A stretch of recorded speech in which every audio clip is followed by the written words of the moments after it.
नमस्कार विद्यार्थियों, हमारा आज का जो प्रकरण है वो है रस और रस के अवयव या रस सामग्री।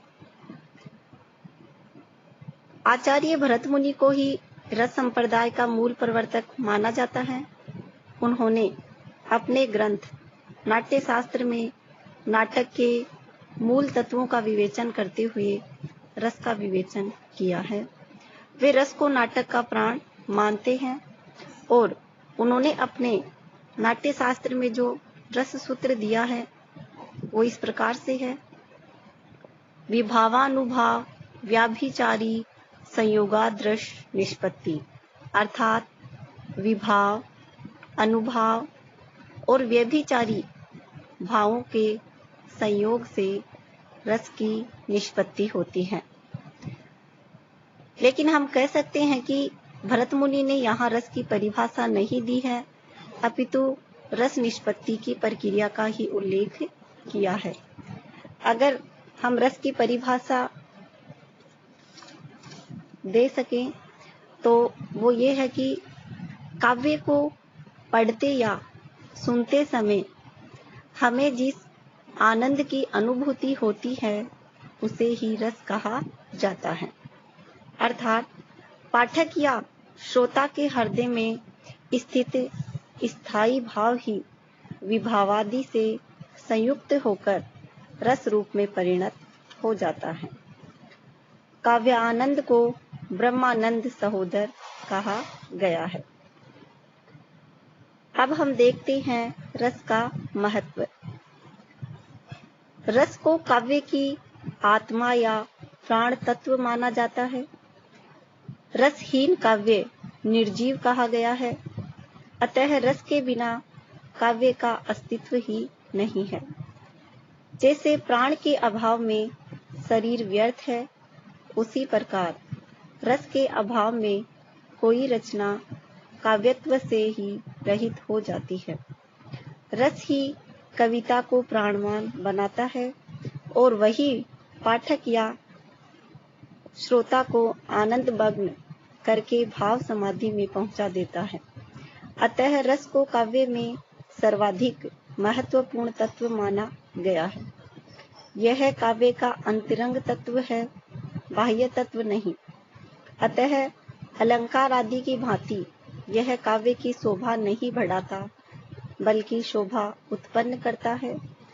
काव्य के अन्य जो सभी तत्व हैं वो रस के ही उपादान हैं। इस प्रकार से हम निर्विवादित रूप से रस को ही काव्य की आत्मा कह सकते हैं या रस ही काव्य का सर्व प्रमुख तत्व माना जा सकता है। रस की अनेक विशेषताएं आचार्य विश्वनाथ ने बताई हैं। जैसे रस आस्वाद रूप है, आस्वाद्य नहीं।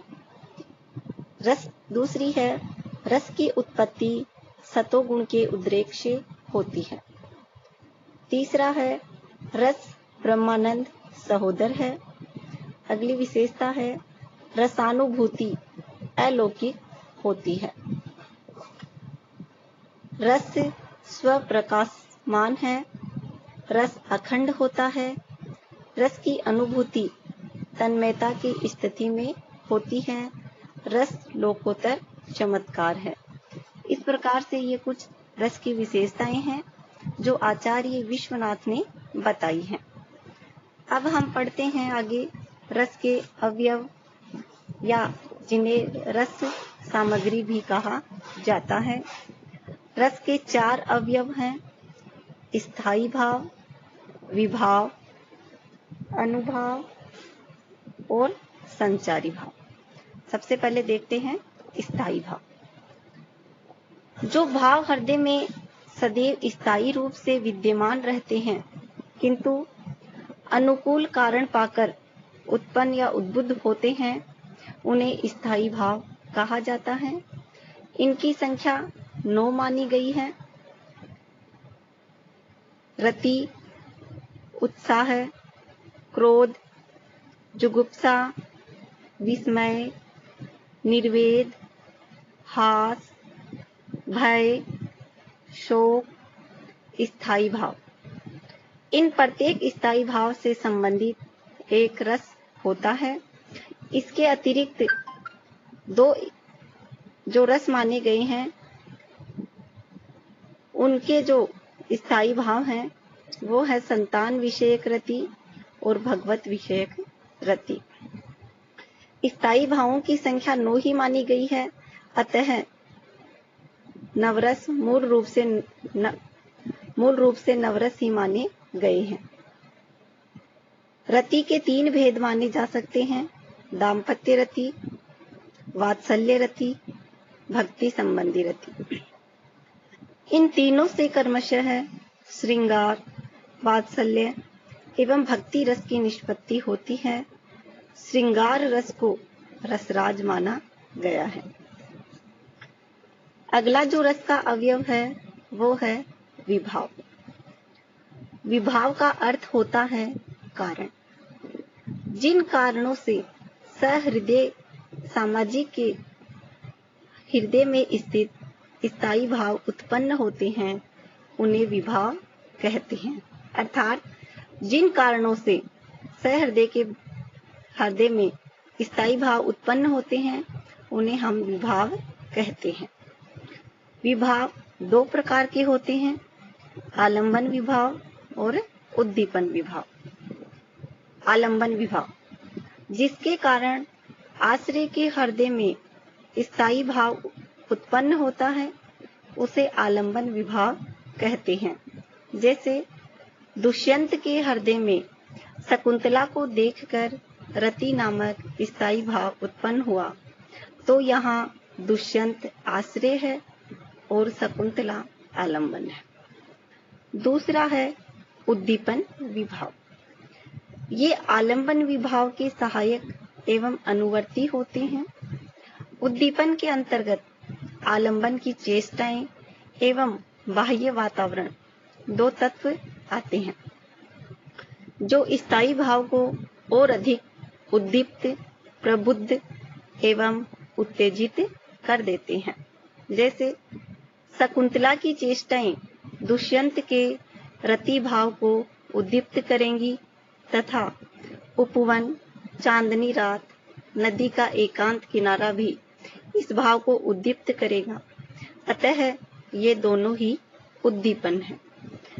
अगली जो रस सामग्री है या जो रस का अवयव है वो है अनुभाव। आश्रय की चेष्टाएं अनुभाव के अंतर्गत आती हैं, जबकि आलंबन की चेष्टाएं उद्दीपन के अंतर्गत मानी जाती हैं। अनुभाव की परिभाषा में हम कह सकते हैं कि भाव का बोध कराने वाले कारण अनुभाव कहलाते हैं। अर्थात आश्रय की वे बाह्य चेष्टाएं जिनसे यह पता चलता है कि उसके हृदय में कौन सा भाव उत्पन्न हुआ है, अनुभाव कहलाती हैं। अनुभाव 4 प्रकार के होते हैं: कायिक या आंगिक, वाचिक, आहार्य और सात्विक। कायिक या आंगिक वो होते हैं जो शरीर की चेष्टाओं से प्रकट होते हैं। वाचिक जो वाणी से प्रकट होते हैं। आहार्य वेशभूषा, अलंकरण से प्रकट होते हैं। और सात्विक वे अनुभाव हैं जो सत्व के योग से उत्पन्न चेष्टाएं हैं, जिन पर हमारा वश नहीं होता है, उन्हें सात्विक अनुभाव कहते हैं। इनकी संख्या 8 होती है: स्वेद, कंप, रोमांच, स्तंभ, स्वरभंग, अश्रु, वैवर्ण्य, प्रलय। इस प्रकार से ये 8 सात्विक अनुभाव है। अगला जो रस का अवयव है वो है संचारी भाव। स्थायी भाव को पुष्ट करने वाले संचारी भाव कहलाते हैं। ये सभी रसों में संचरण करते हैं, अतः इन्हें व्यभिचारी भाव भी कहा जाता है। इनकी संख्या 33 मानी गई है और जो इस प्रकार से है: निर्वेद, गलानी, शंका, असूया, मद, श्रम, आलस्य, दैन्य, चिंता, मोह, स्मृति, धृति, वीड़ा, सफलता, हर्ष, आवेग, जड़ता, गर्व, विषाद, औत्सुक्य, निद्रा, अपस्मार, स्वप्न, विबोध, अवमर्श, अवहिथा, उग्रता, मति, व्याधि, उन्माद, मरण, त्रास और अंतिम है वितर्क। संचारी भाव विभिन्न रसों में संचरण करते हैं। जैसे हर्ष जो संचारी भाव है वो वीरस में भी आता है और श्रृंगार रस में भी। इस प्रकार से हमने आज रस और रस सामग्री का अध्ययन किया है। हम हमारे अगले वीडियो में प्रमुख रसों के लक्षण और उदाहरण पढ़ेंगे। तो हमारा अगला वीडियो देखने के लिए तैयार रहिए। धन्यवाद।